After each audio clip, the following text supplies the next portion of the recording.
How to set up WhatsApp as default call or message app for iPhone. To get started, first of all go ahead and open up the Settings application on your phone. Once you're here, scroll down to the end of the main list and tap on Apps.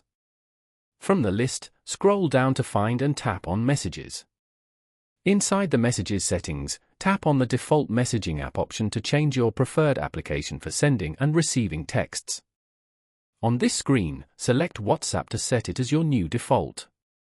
Now, go back to the Apps list, scroll down, and tap on Phone.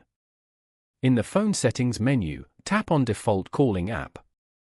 Here, select WhatsApp to set it as your primary calling application. Following these steps, you can easily change the default messaging and calling app on an iPhone. Thank you for watching. Please leave a like if this tutorial helped you, or leave a comment below if you have any questions related to the video.